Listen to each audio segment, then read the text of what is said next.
তো বয়স্ক মা বাবাদের নিয়ে ১০০ বার ঘুরতে যাবেন। আমার ওপিনিয়ন আমি দিচ্ছি। আমি জানি না আপনারা কি করেছেন না করেছেন আগে। তবে হচ্ছে গিয়ে যদি কোনো সমস্যা না থাকে, বাবা-মায়ের যদি কোনো হাঁটতে সমস্যা না থাকে, কোনো হচ্ছে গিয়ে বড় কোনো প্রবলেম না থাকে, তাহলে ১০০ বার ঘুরতে নিয়ে যাবে। এবার হচ্ছে গিয়ে অদ্ভুত ব্যাপার, এই যে চিপস বা হচ্ছে গিয়ে যে কুরকুরে যেটা খাচ্ছি, এর মধ্যে না কোনো রকমভাবে প্রোটিন নেই। আমাদের যে ব্যালেন্স ডায়েট, ওটা যদি একটু ব্যালেন্স হতো তাহলে ১০০ বার আমরা রিকমেন্ড করতাম। বাবা বা একা থাকছে সারাদিন বাড়িতে, এবং দাদার মা নেই, গত হয়েছেন, বাবা পুরোটাই একা, এবং তিনি যে কতটা খৈনি খাচ্ছেন সেটাও কিন্তু জানি না, এবং সেই খৈনিটা যে তিনি ১২ ঘন্টাই খাচ্ছেন কিনা সেটাও জানি না, এবং সেটা তিনি মুখে রেখে দিচ্ছেন না চাবিয়ে খেয়ে নিচ্ছেন, চিবিয়ে খেয়ে নিচ্ছেন, সেটাও আমরা জানি না। আর একটা আপনি বললেন ভালো খেতে হবে, তো এই বয়স্করা কি খাবে, মানে ভালো কি খাবে? বয়স্ক বাবা মায়ের যেটা বড় প্রশ্ন ডাক্তারবাবু, আমার তো বারবার করে গলা শুকিয়ে আসে, এবং সেই ড্রাইনেসটা একটা কিন্তু বড় জায়গা। অনেক বাবা মায়ের প্রশ্ন, আমার তো অ্যাসিড মাথায় উঠে যাচ্ছে, এবং এটা কোনোদিনই হয় না, অ্যাসিড কোনোদিন মাথায়, গ্যাস মাথায় ওঠে না।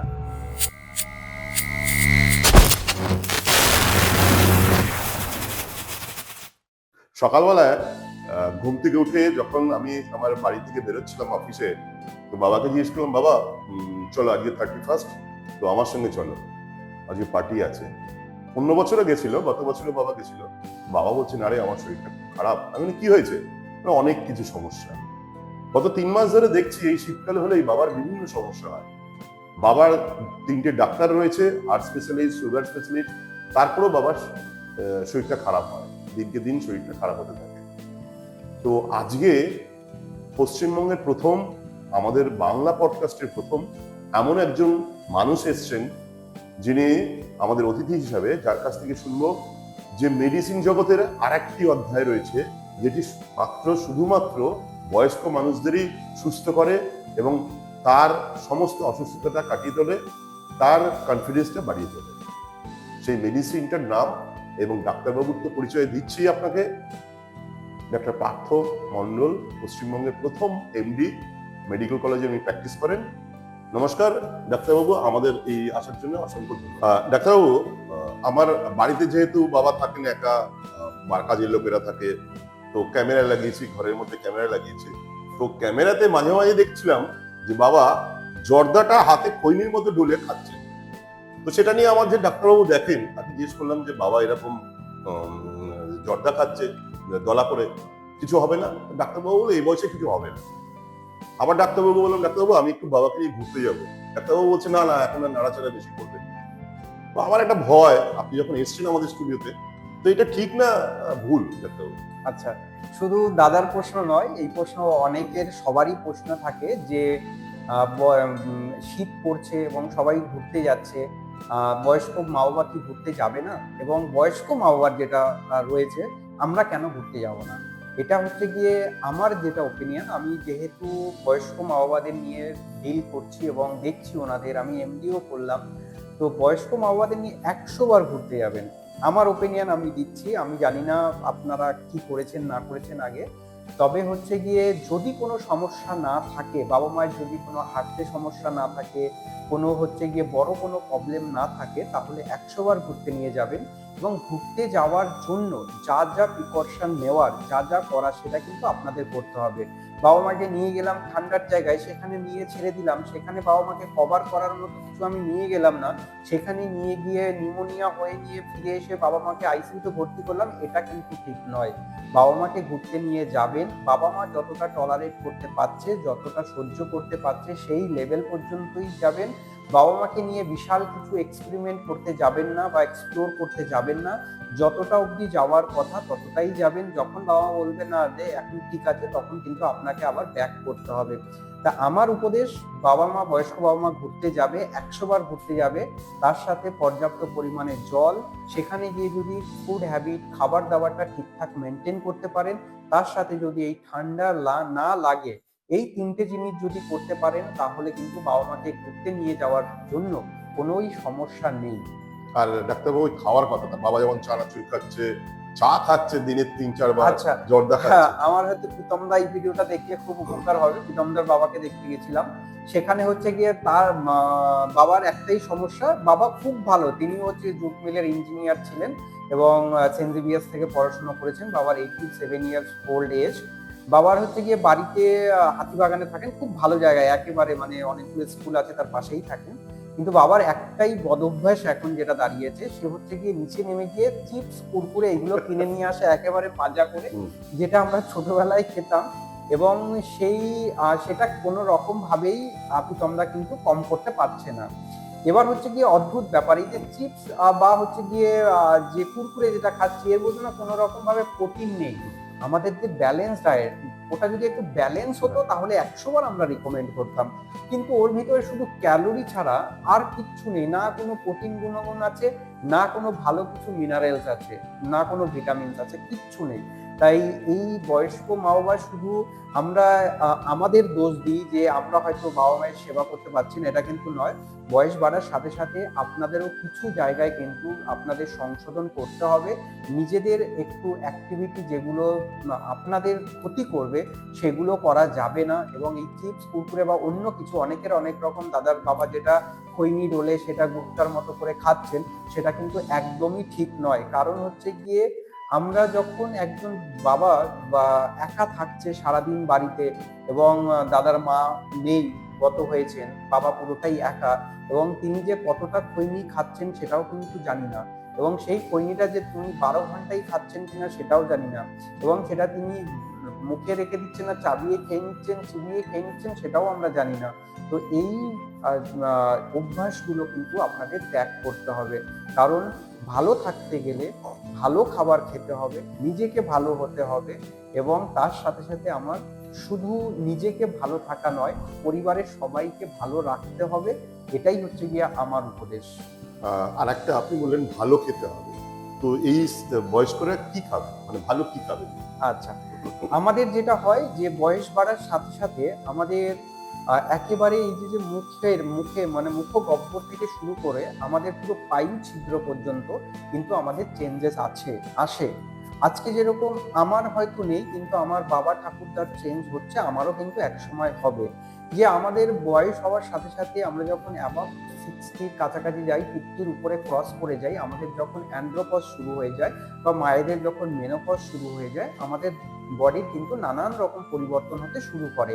কারণ এই সময় আমাদের বডিতে হরমোন অনেকটা কমে যায় এবং এনজাইম সিক্রেশনও অনেকটা কমে যায়। আমাদের মুখে কি হয়, যে সমস্ত লালা গ্রন্থি রয়েছে, ইয়াং এজে হয়তো লালা গ্রন্থিগুলোর সাইজ বড় হলে বয়স বাড়ার সাথে সাথে কিন্তু ছোট হয়। এবার এই ফ্যাক্টরি থেকে যদি আমার কম কম প্রোডাকশন তৈরি হয়, তাহলে কি হয়, আমাদের মুখের ভিতরটা সবসময় একটা ড্রাইনেস থাকে। বয়স্ক বাবা মায়ের যেটা বড় প্রশ্ন, ডাক্তারবাবু আমার তো বারবার করে গলা শুকিয়ে আসে, এবং সেই ড্রাইনেসটা একটা কিন্তু বড় জায়গা। তারপরে হচ্ছে গিয়ে খাবার দাবার খেলেই, ডাক্তারবাবু আমার তো খাবার দাবার হজম হচ্ছে না। অনেক মা বাবার প্রশ্ন, আমার তো অ্যাসিড মাথায় উঠে যাচ্ছে, এবং এটা কোনোদিনই হয় না, অ্যাসিড কোনোদিন মাথায়, গ্যাস মাথায় ওঠে না, কিন্তু অ্যাসিড সিক্রেশনটার কিন্তু তারতম্য হয়। ডাক্তারবাবু যা খাচ্ছি আমার তো হজম হচ্ছে না, মানে সবই যেমন গোটা গোটা গোটা গোটা বেরিয়ে যাচ্ছে। এবং তারপরে তো সব থেকে বড় সমস্যা আসে, যেটা ইনকন্টিনেন্সের সমস্যা, ইউরিন বাথরুম ধরে রাখতে পারছি না বাবা, বা ড্রপ ড্রপ পড়ে যাচ্ছে যেতে যেতে, এটা একটা বড় জায়গা, বড় আলোচনার ব্যাপারে। এবার হচ্ছে কি, এই দাদার প্রশ্ন যেটা আমার, এই যে খাবার দাবার, ভালো খাবার কাকে বলে, যে খাবার আমি যেটা বলতে চাইছি, যে আমাদের এই যে মাসেল, যেটা হচ্ছে মাংসপেশি, এই মাংসপেশি তৈরিতে কিন্তু আমাদের প্রোটিন দরকার। আমাদের যে সমস্ত, আমার নিজেরই এমডিতে স্টাডি ছিল, মানে আমার থিসিস ছিল সার্কোপেনিয়া। সার্কোপেনিয়া হচ্ছে গিয়ে লস অফ মাসেল মাস, আর তার সাথে হচ্ছে মাসেল স্ট্রেংথ। এবং তার ফলে আমরা ডে টু ডে যে অ্যাক্টিভিটিগুলো করি, সেই অ্যাক্টিভিটিগুলো যদি করতে না পারি, এই তিনটে কম্পোনেন্ট যদি থাকে, তাহলেই কিন্তু আমরা তাকে সার্কোপেনিয়া বলি। এবার সার্কোপেনিয়া মানে একজন রোগা ব্যক্তি সে সার্কোপেনিক হবে, একজন ওবেস পার্সন, মোটা মানুষ, সে সার্কোপেনিক হবে না, এটা কিন্তু নয়। কারণ আমাদের ওবেস বা হেলদি মানেই হচ্ছে গিয়ে কিন্তু সে সুস্থ নয়। অনেক হেলদি মা বাবা রয়েছেন, তাদের ফ্যাটের পরিমাণটা এতটাই বেশি, ফ্যাটের নিচে যে মাংসটা, সেই মাংসটা কিন্তু নেই। তার মানে কি, যে লিন মাস, এই লিন মাসটা কিন্তু একেবারেই ছোট হয়ে গেছে বা নষ্ট হতে শুরু করেছে, তাহলে দেখতে হেলদি কিন্তু মা বা বাবা সাফার করছে কিন্তু সার্কোপেনিয়াতে, তাহলে তাদের ক্ষেত্রেও আমার অ্যাডভাইস যেটা হচ্ছে গিয়ে খাওয়া দাওয়ার জায়গা, বয়স হওয়া মানেই হচ্ছে গিয়ে আমাদের বুঝে শুনে খেতে হবে। আজকে আমার ওপিনিয়ন যেটা দিচ্ছি, আমার মানে সম্পূর্ণ ব্যক্তিগত, আমি বয়স্ক মা বাবার কাছে গিয়ে যেটা বুঝেছি, কারো যদি কিডনির সমস্যা বা অন্য পার্টিকুলার কোনো সিস্টেমের সমস্যা না থাকে যে এই জিনিসটা খাওয়া যাবে না, আমাদের কিডনির সমস্যা হলে পটাশিয়ামের চান্স বেড়ে যাওয়ার চান্স অনেক বেশি থাকে, তাই আমরা ডাবের জল, পটাশিয়াম কন্টেন্ট যে সমস্ত খাবারগুলো রয়েছে, ডালিম বা সবেদা, বেদানা, এগুলো খাওয়া যাবে না, কোনো ফ্রুট জুস খাওয়া যাবে না। এটা বাদ দিয়ে আমার অন্য যে সমস্ত মা বাবারা রয়েছেন ওনারা কিন্তু সব খাবেন। এবার হচ্ছে গিয়ে যদি বলতে পারেন ডাক্তারবাবু কি বলছেন সব খাবে, আমার সুগার বাবা মা রয়েছে, হাইপার টেনশন বাবা মা রয়েছে, ব্লাড প্রেশার বেশি, সেটা তো সবারই থাকে, কিন্তু হচ্ছে গিয়ে আমার কথা পুরোপুরি বলছি না যে আপনি সুগার আছে মানে মিষ্টি খাবেন, ইচ্ছা খুশি খাবেন। আমার বক্তব্য হচ্ছে গিয়ে অল্প খেলে কোনো সমস্যাই হবে না, কিন্তু সেটা একটা মিষ্টি এনে 4 টুকরো করে 1 টুকরো খেলে কিছু হবে না। আপনার কার্বোহাইড্রেটটা তাহলে ওই যে ভাত খাচ্ছেন, রুটি খাচ্ছেন, সেখানে ব্যালেন্স করতে হবে। এবং হচ্ছে গিয়ে যা দেখা যাচ্ছে যে ডাক্তারবাবু এইগুলো আমের সময় আসবে, একটা আম খেতে পারবো না, এই যে দুঃখটা, এই দুঃখটা সত্যি মেনে নেওয়া যায় না। আমি একজন ডাক্তার যখন ফেস করছি বাবা মাকে এইরকম ভাবে বলছে, তখন কিন্তু সেটা খুবই প্যাথেটিক। একটা আম কেটে 4 টুকরোর 1 টুকরো খেলে কিচ্ছু হবে না, সেটা খাওয়া যায়। আমি কোনো বাবা মাকেই আমি ডায়েটে এই 50 গ্রাম মাছ, 20 গ্রাম ডাল, 30 গ্রাম কার্বোহাইড্রেট এইরকম ভাবে আমি কিছুই প্রেফার করি না, আমি নিজে অ্যাডভাইস করি না। কারণ আজকে আমরা লিখে তো দিতে পারি এবং আমি পড়াশোনা করেছি, আমিও জানি যে কি দিতে হবে, কিন্তু বাড়িতে এগুলো মেনটেন করা কতটা ডিফিকাল্ট যারা করে তারা জানে। এবং এই যে মেপে মেপে মেপে মেপে খাওয়া, এবার যদি কিছু পার্টিকুলার প্রবলেম থাকে সেক্ষেত্রে করুন, আমার অসুবিধা নেই, সেক্ষেত্রে আমিও অ্যাডভাইস করি যে এই ক্ষেত্রে করবেন। কিন্তু আর যে সমস্ত বাবা মারা রয়েছেন সেই সমস্ত বাবা মায়ের আপনারা সবই খান, কিন্তু অল্প অল্প।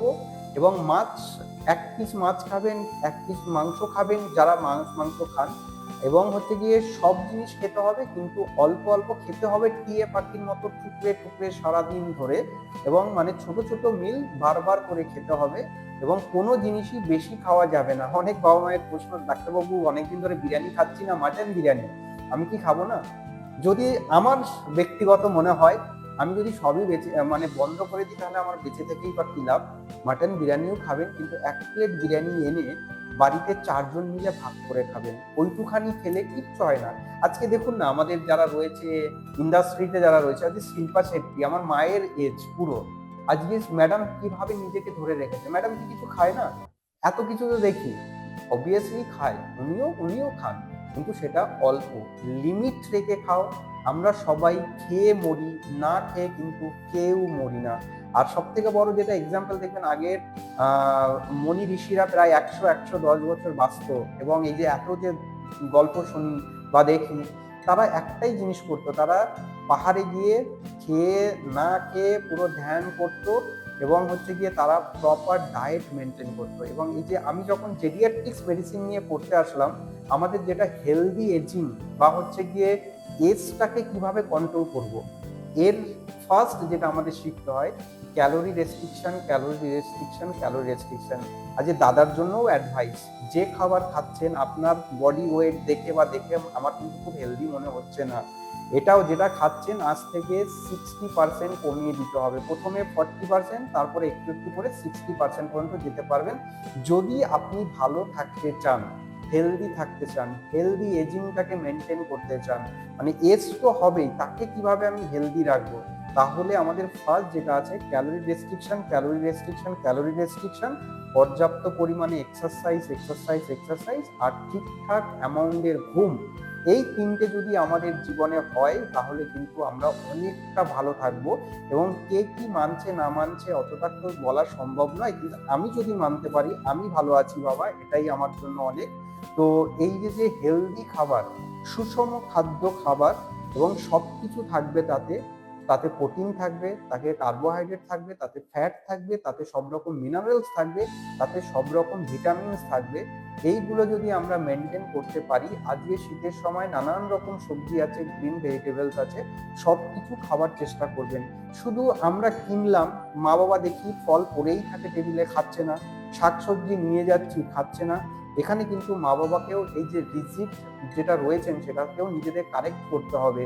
ছেলে মেয়ে যেটা দিচ্ছে আপনার ভালোর জন্যই দিচ্ছে, আপনারা যতটা পারুন খান, বলছে না যে অনেক খেতে হবে, একটু একটু খান, খেতে হবে। আমার আজকে বাঙালির ঘরে 90% ঘরে গেলে দেখা যায় ফল কিনছে ঝুড়ি ঝুড়ি, কিন্তু সেই ফল আবার পচে যাচ্ছে, তাকে ডাস্টবিনে ফেলতে হচ্ছে, কেউ খাচ্ছে না। কিন্তু এটা করলে চলবে না, আমাদের কিন্তু সব কিছু খেতে হবে, কম কম খেতে হবে, এবং সব ফলের মধ্যে বা খাবারের মধ্যে কোনো না কোনো কিছু আছে, আমাদের বডিতে সেগুলো দরকার।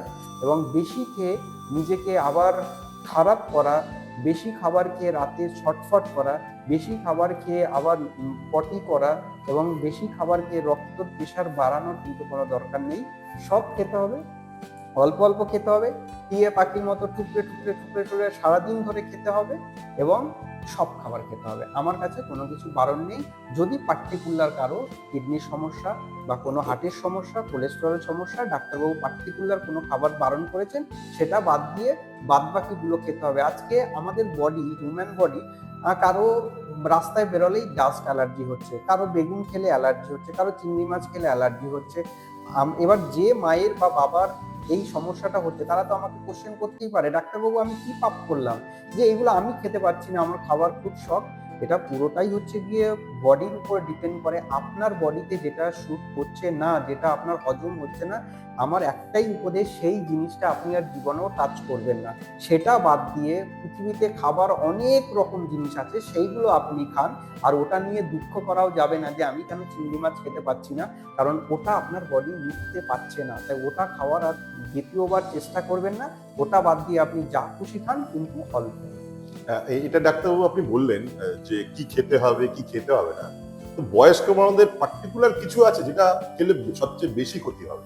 হ্যাঁ, পার্টিকুলার এই যে ফার্স্টেই যে আমাদের একটা আলোচনা হলো চিপস, কুরকুরে, এবং বাবা মায়ের কিছু কোল্ড ড্রিঙ্কস, কোল্ড ড্রিঙ্কস, এবং কিছু নেশা থাকে যে দাদার জর্দা। বাবা জর্দা, খৈনি, এবং স্মোকিং যেটা করছে, একদম সেটাকে বন্ধ করতে হবে। অনেক বাবা মা একাকিত্ব থেকে তারা অ্যালকোহল খাচ্ছে, রেগুলার বেসিসে খাচ্ছে, সেগুলো খাওয়া বন্ধ করতে হবে।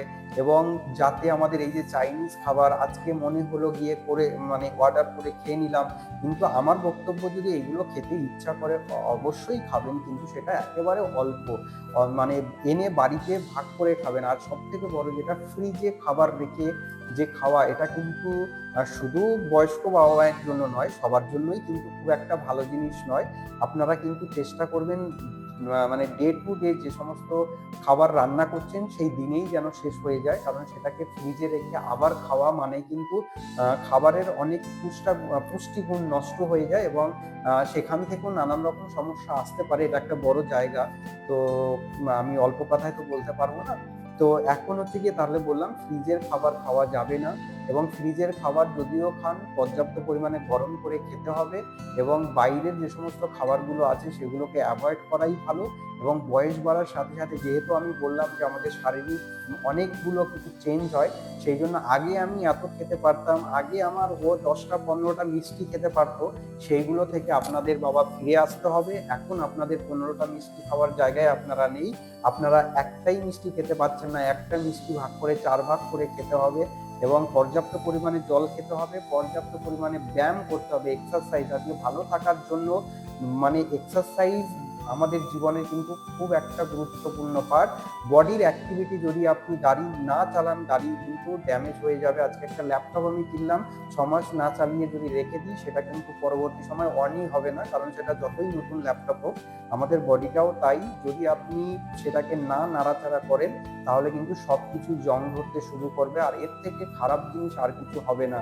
তাহলে যেমন আমাকে ফুড হ্যাবিট ভালো করতে হবে, এবং অন্য যে সমস্ত বাজে অভ্যাসগুলো ত্যাগ করতে হবে, এবং তার সাথে রেগুলার এক্সারসাইজ করতে হবে, এবং পর্যাপ্ত পরিমাণে জল খেতে হবে, ঘুমটাকে ঠিক করতে হবে, মনের ভিতর সবসময় একটা হাসি খুশি নিয়ে আসতে হবে। এই কথাটাই বলতে হবে, আমি কিন্তু সব থেকে ভালো আছি, আজকে এই অফিসে যে যাই কাজ করছে না কেন, আজকে শুধু আমি বয়স্ক মা বাবা নিয়ে আলোচনা করছি, কারণ আরো যারা রয়েছেন তারা রাগ করবেন, কারণ সবার জীবনেই সুখ দুঃখ, শান্ত মানে শান্তি অশান্তি সবার জীবনে লেগে আছে। কেউ ভালো নেই পৃথিবীতে, এবং আমরা র্যাট রেসে লেগে আছি একটার পর একটা। আমার বন্ধু তার মায়ের স্যালারি যদি 5,000 টাকা বাড়ে, তার 2,000 টাকা ইএমআই বেড়ে যায়, কারণ সে তার দরকার। তো এই তো আমরা র্যাট রেসে দৌড়াচ্ছি। তো আজকে পৃথিবীতে কেউ ভালো নেই, শুধু ভালো থাকতে হবে নিজেকে, বলতে হবে আমি দিনে 3বার বলতে হবে আমি ভালো আছি, আমি ভালো আছি, আমি ভালো আছি, আমার থেকে আর কেউ ভালো নেই। এটাই আমার একমাত্র উপদেশ সবার জন্য। বাহ! এই যে বললেন না, এই কথাগুলো তো সবাই মানবেই। আর একাকিত্ব, বয়স্ক মানুষদের সবচেয়ে বেশি সমস্যা হয় একাকিত্ব। তার বাড়িতে ছোটরা থাকে, নাতি বা পুতি এগুলো থাকে। তো আমরা আমাদের একটা জেনারেশনে দেখেছি ঠাকুমার কাছ থেকে বা দাদুর কাছ থেকে বড় হয়েছি। এখন যে জেনারেশনটা চলছে, মানে এখন কনভেন্ট জেনারেশন, তাদের কেন জরুরি? তার বাবা মা বলে না, সে পড়াশুনো নিয়ে সারাদিন ব্যস্ত, তারপরে সে দেখছি ল্যাপটপ মোবাইল নিয়ে ব্যস্ত। কিন্তু এই জেনারেশনটা অতটা দাদু দিদার কাছে যায় না। এটা সম্বন্ধে যদি কিছু বলেন বা। আচ্ছা, এই যে এটা খুব একটা ভালো প্রশ্ন, এবং আমাদের সোসাইটিতে, আমি কলকাতায় থাকি, সেখানেও তো আমি অনেক বাবা মায়ের বাড়ি ভিজিট করি এবং সেখানে গিয়েও দেখি। এখানে হচ্ছে আমাদের দুদিক থেকেই আমাদের নিজেদের কারেক্ট হতে হবে। একদিকে তো বাবা মা আছে, বয়স্ক বাবা মা, অন্য দিক থেকে যে নাতি নাতনি, তারা কিছু বোঝে না, তারা ছোট, কিন্তু তাদের বাবা মা মানে হচ্ছে বয়স্ক বাবা মায়ের ছেলে মেয়েকে কিভাবে সেটা। আজকে সব থেকে বড় সমস্যা হচ্ছে কি, বয়স্ক মা বাবা যারা রয়েছে, সেটা আমার কলকাতায় থাকুক, কলকাতার বাইরে থাকুক, মফস্বল এরিয়াতে থাকুক বা গ্রামের এরিয়াতে থাকুক, আজকে সবাই একটা ইংলিশ মিডিয়ামে সবাইকে পড়াবো এই টেন্ডেন্সিটা থাকে, এবং সবাই চায় যে আমার নাতিপুতি সব থেকে ভালো হোক। এটা স্বাভাবিক, এটা একটা ভালো উদ্যোগ।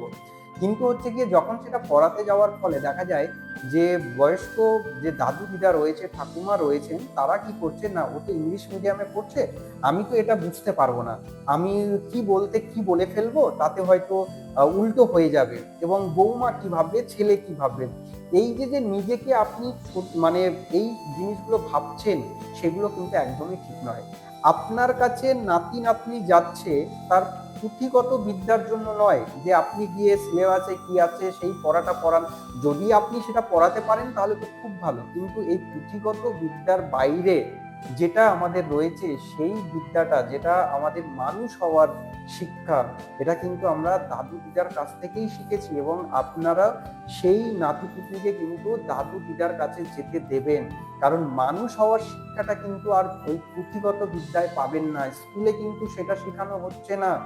দাদু দিদা শিখাবে কি করে মানুষ হতে হয়, কি করে তাদের জীবনে তারা স্ট্রাগল করেছে, কি করে তারা এই জীবনে এসে কি ফেস করছে এবং কি দেখছে, এবং তাদের কাছ থেকে শুনতে হবে রামায়ণ মহাভারত যা যা আছে তার গল্প, নানান রকম গল্প, সেগুলোকে তুলে ধরা, এবং হচ্ছে গিয়ে দাদু দিদা যখন বুঝবেন যে এই জিনিসটা এই ফেজে তাকে বলা যায় এবং তাকে বোঝানো যায়, সেই সমস্ত কিছু আলোচনা করতে হবে। তাই দাদু দিদাকে বলছি, আপনারা যেটা পারেন, যেটা জানেন, জোর করে ধরে নিতে হবে নাতনি নাতনিকে, এই বস আমার কাছে, এটা আজকে বলবো, দেখবেন তার পরের বারে দেখবেন ও অটোমেটিক্যালি আপনার কাছে চলে আসবে, আপনাকে জোর করে আনতে হবে না। তাই আপনারা যে ভাবছেন যে আমি ইংলিশ জানি না বা আমি কি পড়াতে কি পড়াবো, এইটা ভাববেন না। আর ছেলে বৌমাকে বলছি, মানে নাতি বা নাতনিকে কিন্তু দাদু ঠাকুরদা দিদার কাছে আপনারা যেতে দেবেন, এবং তাতে ছোটরা যেমন কিছু শিখতে পারে এবং বড়রাও কিন্তু অনেকটা ভালো থাকে। এবার দাদার যেটা বললো যে একাকিত্ব, এই একাকিত্ব আমাদের সমাজে এখন একটা ভীষণ বড় জায়গা। কারণ আমি যে সমস্ত বাবা মায়ের সাথে ডিল করছি, তাদের মধ্যে থেকে দেখা যায় যে 70% বাবা মাই কিন্তু এই সমস্যায় রয়েছেন, এবং এটা নিয়ে কিন্তু ওনারা ভাবছেন এবং সেটা নিয়ে চিন্তা করছেন। এই একাকিত্বটা দূর করার আমাদেরই দায়িত্ব। আমি ছেলে, আমার বাবা মায়ের একাকিত্ব দূর করা আমারই দায়িত্ব। আজ দাদা আমাকে ফার্স্টে বললো যে আমি যখন চলে আসছি বাবা একাই থাকছে, কোনো কিছু রেসপন্স করছে না, ঘুরতে যেতে বলছি যাচ্ছে না, কিন্তু আমরাও কিন্তু অনেকটা ফাঁকি দিচ্ছি। আজকে আমরা জানি আমাদের লাইফ র্যাট রেস, কিন্তু বাবার কাছে যদি আধা ঘন্টা আমরা বসি, বাবা খাবার খাচ্ছে টেবিলে গিয়ে বসি, বাবার কিছু কথা শুনি, বাবা কি ভাবছে যে আমার তো এখন বয়স হয়েছে, আমার ইকোনমিক্যালি তো একটা আমার হাতে পাওয়ার নেই, কিন্তু তার সাথে সাথে আমার মনে হয় সোসাইটিতেও কোনো দাম নেই। আমি যে কিছু কথা বলবো ছেলে মেয়েকে, তারা সেগুলো একসেপ্ট করবে কি করবে না সেটাও জানি না। কিন্তু আমাদের উচিত এই যে বাবা মায়ের যে সমস্ত কিছু ভাবছেন, এইগুলো থেকে বাবা মাকে বের করে আনা, বাবা মাকে সময় দেওয়া, বাবা মায়ের কাছে বসা, দিনের শেষে 10টা মিনিট হলেও বসা, সেটা খাবার টেবিলে বসতে পারি অথবা শোয়ার সময় সকালে বাবাকে যখন ডিউটিতে আসছি, আসার বেরিয়ে আসা, শুধু দেখে আসে হাই হ্যালো টাটা করে চলে আসলাম, এটা কিন্তু ঠিক নয়। কারণ বাবাকে ভালো রাখার দায়িত্ব আমাদের।